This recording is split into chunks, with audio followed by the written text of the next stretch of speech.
League of Legends dropped in 2009 and by 2024 has 204 cinematics, while Overwatch 1 and 2 combined has 14. League of Legends is up against a 7.7 score for Overwatch, and this series is meant to answer the question: if Overwatch and League of Legends dropped a movie on the same day at the same time, which would I see first? Unlike Overwatch's highly rendered official trailer, this was League of Legends' animated trailer in 2009. Heroes come in many forms. Some have vision.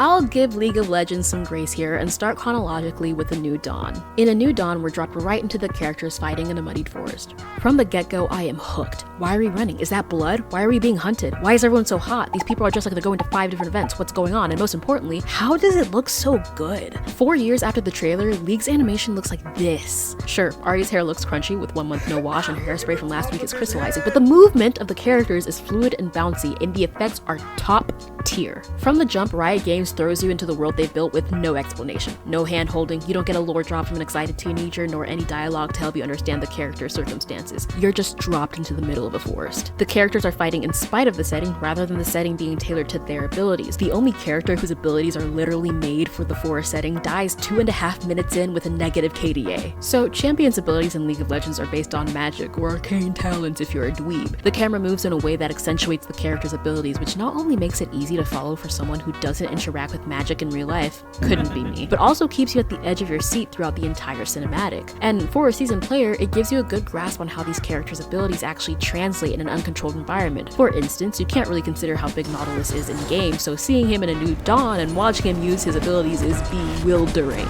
This animation is the perfect look into the world of League of Legends, with the main theme being the struggle for power and war. Can you imagine some kid watching this for the first time deciding to download League of Legends and opening the game to see this? What? Riot is so lucky that I'm not basing this off of gameplay. Let's move on to A Twist of Fate. A Twist of Fate starts off with a mysterious man holding a deck of cards. With slight movement of the camera, we can infer that this man is waiting for someone or something to try to enter the city. Enter Fiddlesticks, and thank God it's not the redesign or else I wouldn't be able to sleep tonight. Fiddlesticks is just a fable, a story to scare children. The quality of the render is already off the charts. I kinda want this animation redone, but this time using Fiddlesticks' rework, because the way he moves in this is so goofy, but the animation is still great. The way Rise literally pulls arcane magic from his book, how Garen and Tryndamere move like their swords have weight, and Katarina's jiggle physics are all eye candy from the cinematic. Wait, I feel like Kat had this problem before. I wonder if I'm setting up for something. Anyways, in Light and Shadow, Riot Games was able to bring in Hiroyuki Sawano to compose the music. I've already talked about how much of a statement having Sawano compose the music is in a previous video called Why Attack on Titan is Underrated, so I'll focus on the cinema of this animation here. The style of Light and Shadow is different from previous works. The visual effects of the characters' abilities pop out, and characters' faces are smooth to give an anime-ish style. The 3D is meant to look like stylized 2D animation with hard lines and solid color distinction on the light and shadow of the models. The light and shadow of the models. The background being realistic and grayed out while the characters are bright and colorful makes the characters pop out and is a hint from the beginning that the environment is being manipulated. It also makes it much more appealing when Ahri's entrance shows the colorful galaxy beyond the walls. The fight choreography is beautiful, even if there's way too much going on sometimes, and the story about the Star Guardians is entertaining. But, to be honest, this look isn't my favorite, and I only really like the fully 2D animated sequence of this cinematic. I had more to say about the music of Light and Shadow, but if I get into that, then I'll talk about Attack on Titan, and then I'd bring up Evangelion, so I'll keep that in the AOT video. The final cinematic we'll be looking at in this video is still here. It's the most recent cinematic to drop in 2024, and oh my god, is this 3D animation? What are they feeding their visual development team? They have balls of sweat animated rolling down Tryndamere's pores. They animated the individual feathers on Kaylee and Morgana's wings. Morgana's hair looks shampooed and conditioned. Thank god we've moved past the days of Ahri's gelatin. Damn! The theme of this cinematic is life and death. They age Yasuo, the music is about living after making peace with death, and a darken on Earth is a sign of Runeterra Armageddon. So using the character Kindred as a metaphor for Tryndamere's final fight is genius. He's fighting off death while the essence of life watches him to see if he's worthy enough to keep living and ultimately decides that he is. Mad blood. So that's great and all for the animation, the setting, the style, and overall storytelling, but it brought up a problem in the music. Don't get me wrong, Riot's music team might be the best in its industry. The OST for League of Legends makes up half of my workout playlist. Riot's music team knows how to craft adrenaline in the cinematics, but especially in their character themes. To show you how the music developers were able to compose elements of the in-game characters into the songs, I'll use 3 character themes as examples. Speaking over music defeats the point, so sit back and relax.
About to myself, and I'm not kidding! So League's music team is incredible at capturing elements of the characters into their music. These people are insanely talented. But is anyone else sick of the pop star music videos?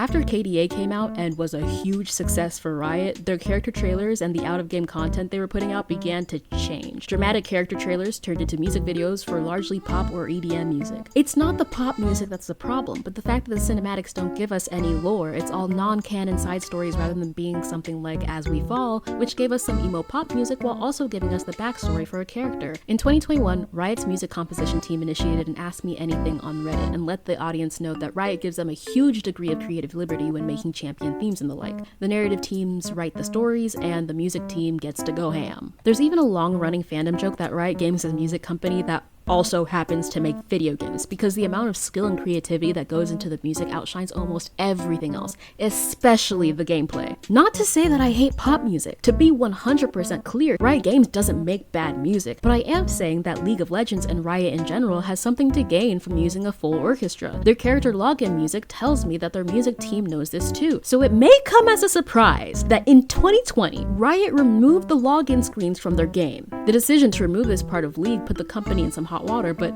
doesn't compare to the controversy that Riot has faced since then. Some backstory. Riot Games was founded in 2006 by Brandon Beck and his college roommate Mark Merrill with the intention of making a free video game where the only money users had to give was for additional perks. League of Legends was released in 2009 and in 2011 was acquired by Tencent. Riot Games has a sector of their company dedicated to providing social impact. In November of last year, they had raised $50 million for their social impact fund. Riot collaborated with French animation studio Fortiche, and the two companies released Arcane to Netflix in 2021. This was an incredible run for Riot Games, and the transparency from Riot about their character design process for League made the fan base trust them artistically. They clearly have a lot of passion for the artistic aspects of their games. So why in January of 2024 did Riot Games mass lay off 530 employees? Luckily, you don't have to sleuth the dark web to find out what the reasons were. They've posted their decision publicly onto riotgames.com. The CEO states plainly that they simply have too much on their plate and need to refocus. They understand that this isn't just a reduction to headcount, but that each number is an individual that relies on Riot Games to make ends meet. And although I've never been fired, I find that 6 months severance pay, health benefits rounded out to the whole month, and an additional $1,000 for expenses, among other things, isn't the worst way to cut ties with employees. So finally, we had a video game company that respected its clientele and its employees. Right?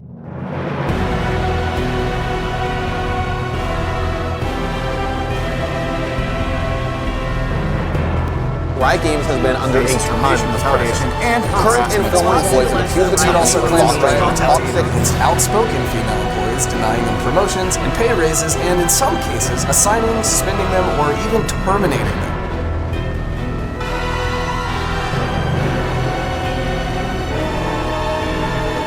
Unfortunately, that seems to never be the case.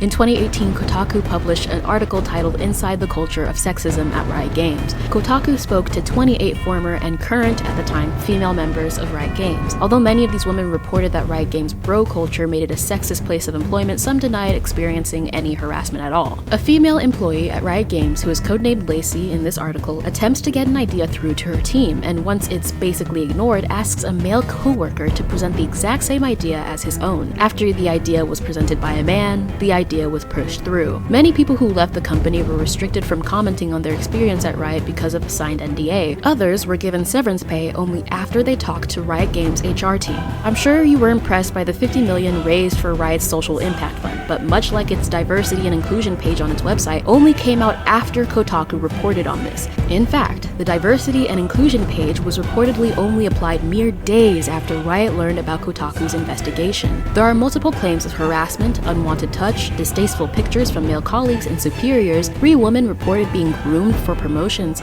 Women had to prove that they were real gamers in interviews, and these allegations aren't just coming from women but former male employees that corroborate their statements. Much like Blizzard, Riot Games mistreated female staff, and not only is the female staff affected, but the girls and women playing these games are receiving the backlash of this behavior as well. Sexism in video games starts from inside the writers' rooms and seeps into the player base. Users are allowed to get away with the same behavior that the CEOs of the companies allow and display. The discrimination seeps into pro game matchups, private gaming, social media, and the real-life behaviors of boys and men towards girls and women. Men who play video games believe that they can talk to women however they want, that rather than being their teammates, the women on their teams are objects made for consumption or harassment. And that's not even the worst part. The worst part is that in a team of 5 men and 1 woman, the 4 other teammates tend to let the harassment continue because they believe it's a normal or an expected function of video games. That is the behavior that these perverts in suits sitting at writers' tables are hoping for. They want to get away with it. Luckily, in both Blizzard and Riot Games, there were women who were so sick of the bullshit that everything came to light. It's a real tragedy that people had to live through some really traumatic events and in some cases take their own lives for anything to be done about it. But thank God something was eventually done about it. I know that was really heavy, so let's take a quick breather. Look at my dog. Yeah.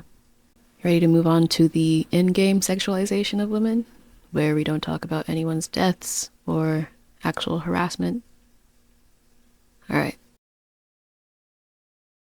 Let's go. The sexualization of female characters continues to be a problem, and although they fixed this issue in Valorant, let's talk about it in League. Nearly all of the early slash art of female characters reveal scantily clad, over-sexualized women. The artists disregard anatomy to give a more dramatic view of the character's chest or hips. You can see it even in their earlier cinematics, where women's facial features are exaggerated while the men look like men. You remember how Katarina breasts boobily everywhere that she goes? Yeah, that's the tip of the iceberg. Zyra is naked. A lot of criticism I've seen against this point from League of Legends gooners is that it's not hurting anyone, when in reality the objectification of women and female characters has always hurt men and women alike. With a community as toxic as League of Legends, it not only affects how they view real women and women in their lobbies, but it also creates unrealistic standards for physical beauty. This doesn't go just for the women, but the male characters also have unachievable levels of attractiveness. However, Riot has a wider range of body diversity and levels of attractiveness in their male characters than they have in their female characters by, like, a lot.